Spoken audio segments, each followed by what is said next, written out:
భారతదేశంలో అత్తరు వాడకం అన్నది అత్యంత ప్రాచీన కాలం నుంచి ఉంది. తాజా గులాబీ పూల రెమ్మలే ఈ తరహా సుగంధ ద్రవ్యాలకు ప్రధానం. పురాతన కాలం నుంచి మన దేశంలో ఉపయోగిస్తున్న ఈ విధానంలో తయారవుతున్న ద్రవ్యాన్ని అరబిక్ భాషలో అత్తరుగా వ్యవహరిస్తారు. ఈ రకంగా అత్తరును తయారు చేయడం మన దేశంలో కేవలం ఒకే ఒక్క చోట ఇప్పటికీ తయారవుతూ ఉంది. అదే కన్నౌజ్. దేశంలోకెల్లా అతి పెద్ద రాష్ట్రం ఉత్తరప్రదేశ్ లో ఈ నగరం ఉంటుంది. ఒక్క బ్యాచ్ అత్తరు తయారీకి వారాలు నెలల పాటు సమయం పడుతోంది. అందుకే పూర్తిగా 100% స్వచ్ఛమైన పర్ఫ్యూమ్ తయారవుతోంది.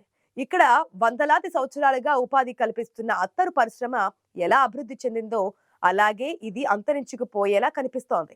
దీనికి కారణం అంతటి గొప్ప సువాసనలు కలుగు చేసే విధానానికి పట్టే కాలమే వారికి నష్టం కలుగ చేస్తోంది. అత్తరు తయారీ పరిశ్రమకు చాలా చరిత్ర ఉంది. మహాజన పదాల్లో ఒకటైన గాంధారకు ఆ పేరు రావడానికి ఇక్కడ సుగంధ ద్రవ్యాలు తయారవడమే కారణమంటారు స్థానికులు. కన్నౌజ్ భారత ప్రాచీన సామ్రాజ్యాలలో ఒకటైన హర్ష సామ్రాజ్యానికి రాజధానిగా ఉండేది. అప్పటి నుంచి వివిధ సుగంధ పుష్పాలు, చెట్ల బెరడులు, ఆకులు, మొగ్గలు వంటి వాటిని ఉపయోగించి సుగంధ తైలాలను తయారు చేస్తూనే ఉన్నారు.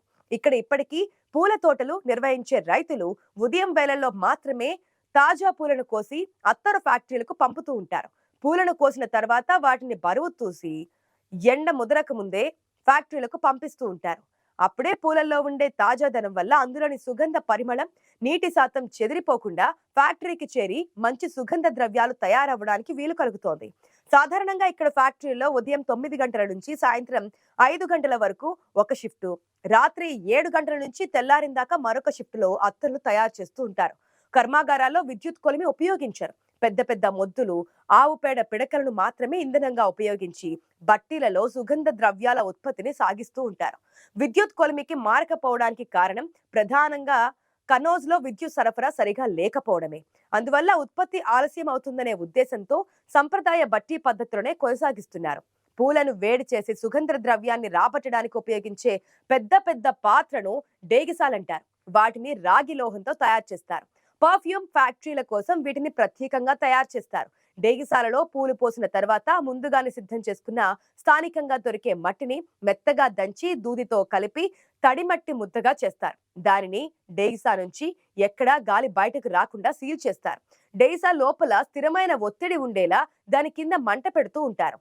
పూలు ఈ వేడికి తమలో ఉన్న సుగంధాన్ని, నీటి ఆవిరిని కోల్పోయి ఆ డేగిసాకు అమర్చిన చోంగా అనే ఒక వెదురు గొట్టం ద్వారా మరొక రాగి పాత్రలోనికి వచ్చి చేరిపోతోంది. అయితే కొద్దిసేపటికి చల్లబడిపోయి నూనెగా మారుతోంది. అయితే ఇక్కడ అన్ని రకాల పూలను కలిపి సుగంధ ద్రవ్యాలను తయారు చేయడం ఉండదు. విడివిడిగానే ఉత్పత్తి చేస్తారు. అంటే గులాబీ పూలన్నిటినీ కలిపి గులాబీ మూల తైలాన్ని, మల్లెపూలను ఉపయోగించి జాస్మిన్ అత్తరును తయారు చేసి దేనికదే ప్రత్యేకంగా ప్రత్యేక పాత్రలలో ఉంచి దానిపై సదరు సుగంధ ద్రవ్యం పేరు రాసి నిల్వ ఉంచుతారు. ఈ రకమైన లేబులింగ్ అవసరం ఇక్కడ చాలానే ఉంటుంది. బేస్ ఆయిల్ అంటే మూల తైలం స్వచ్ఛతని కాపాడడం కోసం ఇలా విడివిడిగా నిల్వ చేస్తారన్నమాట. అయితే ఇలా ప్రత్యేక పాత్రలోకి చేరిన సుగంధ ద్రవ్యాన్ని మరొకసారి వేరే పాత్రలోకి తీసుకుని వేడి చేస్తారు. అయితే మొదటిసారి చేసినట్లుగా భారీ స్థాయిలో కాకుండా మైల్డ్ గా వేడి చేస్తారు. అందులో నీటి ఆవిరి లాంటిది ఏమైనా ఉంటే కనుక అది పూర్తిగా ఆవిరైపోవడానికి ఇలా రెండోసారి వేడి చేస్తారన్నమాట. అప్పుడు నిక్కార్సైన సుగంధ ద్రవ్యం పాత్రల్లో మిగులుతోంది.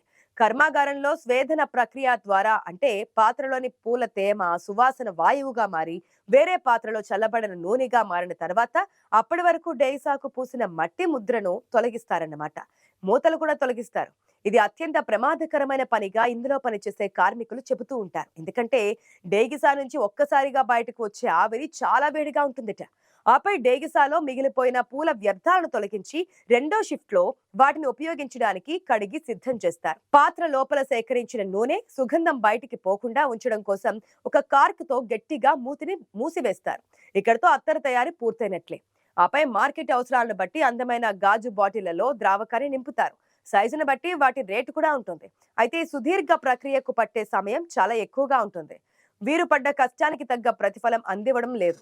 దాంతో ఎన్నో వేల ఏళ్లుగా కొనసాగినటువంటి ఈ పరిశ్రమపై నీలి నీడలు కమ్ముకున్నాయి.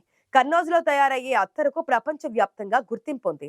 ఈ నగరం నిన్న మొన్నటి దాకా తన ప్రత్యేకతను కాపాడుకుంటూ వచ్చింది. రోజులు మారుతున్నాయి. ఇంతటి ఘన చరిత్ర కలిగిన గులాబీ పరిశ్రమ ఇప్పుడు సంక్షోభంలో పడింది. ఆధునిక టెక్నాలజీతో తయారయ్యే సెంట్లు దీనికి సవాల్ విసురుతున్నాయి. కన్నౌజ్ కళ తప్పుతోంది. ఎన్నో అత్తరు తయారీ కేంద్రాలు క్రమంగా మూతపడిపోతున్నాయి. ఇంత ఘనమైన చరిత్ర కలిగిన అత్తరు పరిశ్రమతో గుర్తింపు పొందిన ఈ నగరాన్ని సందర్శించే పర్యాటకులంతా ఇప్పుడిలా ఎందుకవుతుందని ఆశ్చర్యపోతున్నారు. 20 ఏళ్ల క్రిందట కన్నౌజ్లో 700 అత్తరు తయారీ కేంద్రాలుండేవి. ఇప్పుడు వాటి సంఖ్య 100 కన్నా తక్కువగా మారాయి. దీన్ని బట్టి ఈ పరిశ్రమ ఎంత సంక్షోభంలో ఉందో అర్థం చేసుకోవచ్చు. ఈ తయారీ కేంద్రాలలో గులాబీ పూలు, మల్లెపూలు, గోరింటాకులతో రకరకాల అత్తరు తయారు చేస్తూ ఉంటారు. కన్నౌజ్లో అత్తరు తయారీ విధానంలో కిలో గులాబీ అత్తరు తయారీకి 4 టన్నుల పూలను వాడతారు. అంటే ఒక లారీ సైజులో పూలుగా ఊహించుకోవచ్చు. వీటిని ప్రాసెస్ చేయడం అంత సులువైన పనేం కాదు. తయారీలో రాగి పాత్ర ఎక్కువ వేడెక్కితే ఆ అత్తరు ద్రవం నుండి పొగవాసన వస్తోంది. అది వారి ఆరోగ్యాలకు హానికరంగా కూడా ఉంటుంది. పైగా గులాబీలను ఎంతసేపు వేడి చేయాలనేది తెలుసుకోవడమే పెద్ద సవాల్. కానీ ఇక్కడ ఉన్నవారు మాత్రమే దీనిని సులభంగా తయారు చేసేస్తారు. తరతరాలుగా ఈ వృత్తిలోనే ఉండడం వల్ల ఆ విద్య వారికి వంట పట్టింది. అందుకే దేశంలో మరెక్కడా ఈ తరహా పరిశ్రమ కనిపించదు. అత్తరు రేటు గురించి చూస్తే చాలా ఎక్కువగా ఉంటుంది. ఎంత ఎక్కువో అంతే తక్కువ మంది మాత్రమే అత్తర్లను కొనుగోలు చేస్తారు.